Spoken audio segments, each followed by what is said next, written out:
Here are 10 of the most important ways to compare real estate versus stocks for FIRE, financial independence, retire early. 1. Returns. When comparing investments for FIRE, understanding returns is crucial. Stocks have historically delivered average annual returns of about 7 to 10%, especially when looking at the S&P 500 index over the long term. These returns include both price appreciation and dividends, which are reinvested to compound your wealth. However, stock returns can be volatile year to year, with some periods of negative growth. Real estate returns vary by location and market conditions, but typically range from 6 to 8% annually when you combine property appreciation and rental income. Rental income provides steady cash flow, while property values tend to rise over time, especially in growing cities.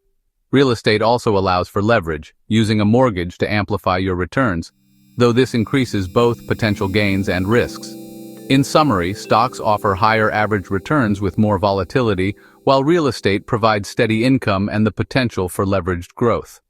Both can play a key role in your FIRE strategy, depending on your risk tolerance and investment goals.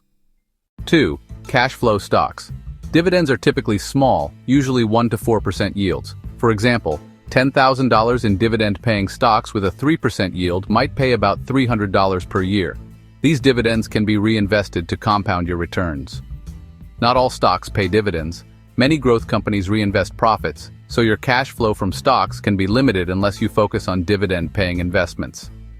Some investors use a dividend snowball strategy, reinvesting dividends to accelerate portfolio growth and future cash flow. Real estate can produce steady monthly rental income, which is especially attractive for those pursuing FIRE.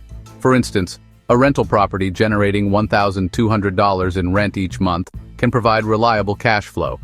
After expenses like mortgage, taxes, insurance, and maintenance, the remaining profit is your net cash flow, a powerful tool for building wealth and covering living expenses. Real estate cash flow is often more predictable, as tenants usually sign leases for 6 months to a year or longer, making it easier to plan your finances. However, real estate comes with risks like vacancies or unexpected repairs, which can disrupt your cash flow.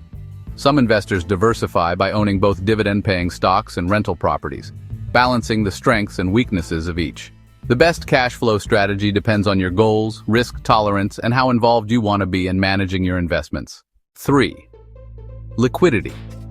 Liquidity means how quickly you can turn an investment into cash. Stocks are highly liquid.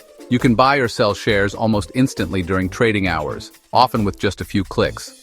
This flexibility is a major advantage for investors who value quick access to their money. However, not all stocks are equally liquid. Shares of large companies are easy to trade, but small caps or penny stocks may be harder to sell quickly at a fair price.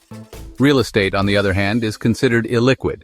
Selling a property is a complex process that can take weeks or months, involving finding a buyer, negotiating, and completing paperwork. If you suddenly need a large sum of money, you can't just sell a portion of your house like you can with stocks. You have to sell the entire property, which may not happen quickly or at your desired price. Selling real estate often involves significant transaction costs, such as agent commissions, closing fees, and repairs to make the property market ready. In contrast, the only real cost to selling stocks is a small trading fee or commission, which is often negligible or even zero with many modern brokerages. Because of these differences, stocks are generally better for investors who may need quick access to their funds, while real estate suits those who can commit to a longer investment horizon. Understanding liquidity helps you match your investments to your financial goals and your need for flexibility. Whether you prefer the speed of stocks or the long-term commitment of real estate, knowing how quickly you can access your money is key to building a successful FIRE strategy. 4. Volatility. Volatility measures how much an investment's value can change in a short period. It's a key factor for financial independence, affecting both your peace of mind and long-term returns. Stocks. High short-term volatility means big swings in value.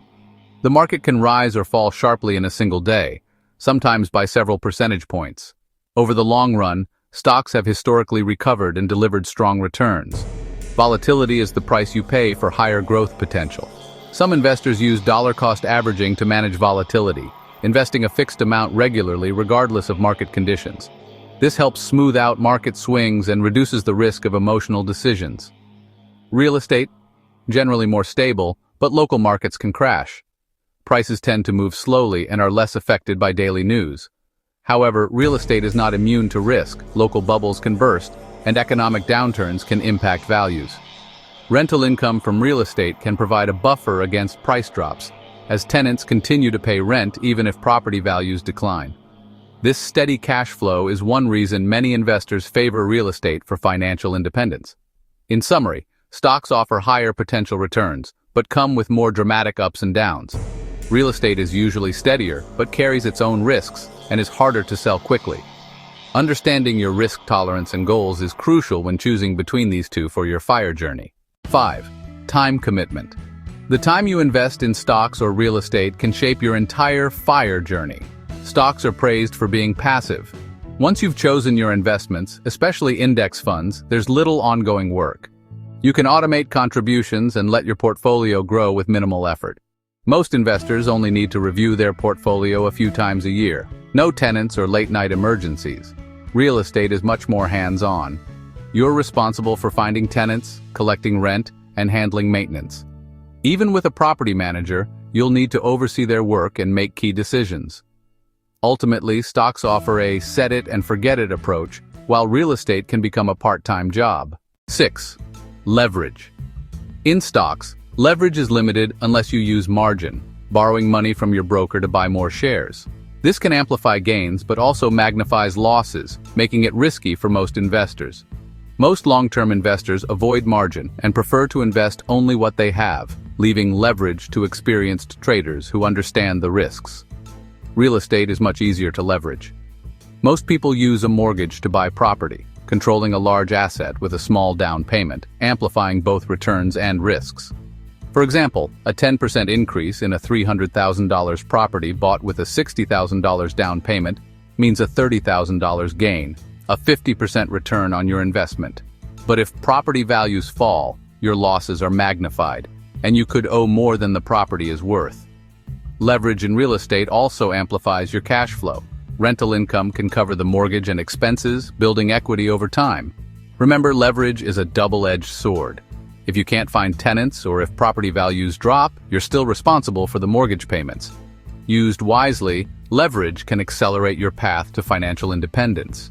Used recklessly, it can lead to significant losses. 1. Taxes. Taxes can have a major impact on your net returns. Both stocks and real estate have unique tax implications, and understanding these differences is essential for maximizing your financial growth. Let's see how each asset class is treated by the tax code. With stocks, you pay taxes on dividends and capital gains. Selling within a year means higher short-term capital gains taxes, while holding for over a year qualifies for lower long-term rates. Tax-advantaged accounts like a Roth IRA let your investments grow and be withdrawn in retirement tax-free, sheltering your gains from taxes. Real estate offers substantial tax benefits. Depreciation lets you deduct part of the property's value from your rental income, reducing your tax bill. Mortgage interest is also deductible, and a 1031 exchange allows you to defer capital gains taxes by reinvesting in another property. 1. Inflation hedge. When inflation rises, your money loses purchasing power. To protect your wealth, you want assets that grow at least as fast as inflation. Let's compare stocks and real estate as inflation hedges. First, stocks. Many companies can offset inflation by raising prices, which helps protect their profits and can boost stock values over time. Sectors like consumer staples and energy often show this strength, though high inflation can still cause short-term market swings. Next, real estate. Property values often rise with inflation, and landlords can adjust rents to keep up with the cost of living. If you have a fixed-rate mortgage, inflation also reduces the real value of your debt over time. But remember, real estate is less liquid and comes with extra costs. 9. Diversification. Diversification means spreading your investments across different assets to reduce risk. It's a core principle of smart investing. Stocks. With index funds, you can easily own shares in thousands of companies across different countries and industries. A total market index fund gives you exposure to technology, healthcare, energy, and more, all in one fund. This broad exposure helps protect your portfolio if one company or sector underperforms, since gains in other areas can offset losses. You can also diversify by investing in international funds, bonds, or real estate investment trusts. Real estate. harder to diversify unless you own multiple properties across markets. Most investors start with a single property, which concentrates risk in one location and property type. To diversify in real estate, you'd need to own properties in different cities or states or invest in various types like residential, commercial, and vacation rentals. This requires more capital, time, and expertise, making true diversification more challenging for individual investors. Real estate investment trusts, or REITs, offer a way to diversify in real estate with less effort by giving you exposure to a portfolio of properties managed by professionals. In summary, stocks make diversification simple and accessible, while real estate requires more effort and resources. Both can play a role in a well-diversified FIRE strategy. 1. Scalability for FIRE. Scalability means growing your investments without a big increase in effort. The more scalable an investment, the more your wealth can compound with minimal work. Let's see how stocks and real estate compare on this key metric. Stocks are the champion of scalability. Whether you invest $100 or $10,000 in an index fund, it takes the same effort, just a few clicks. You can automate contributions and let your portfolio grow with little ongoing work. This set-it-and-forget-it approach is built for hands-off growth. This scalability continues into retirement with the 4% rule. Once you have 25 times your annual expenses, you can withdraw 4% each year without running out. It's a simple, passive system for both growing and using your investments.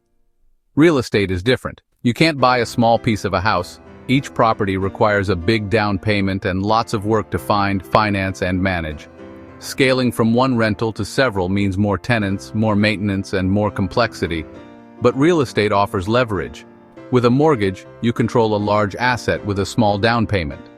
This can boost your returns and help you build wealth faster, if you're willing to take on the extra work and responsibility. In summary, stocks are more passive, liquid, and diversified. Real estate takes more work, but can offer stronger cash flow and tax benefits. If you enjoyed this video, please like and subscribe for more financial tips.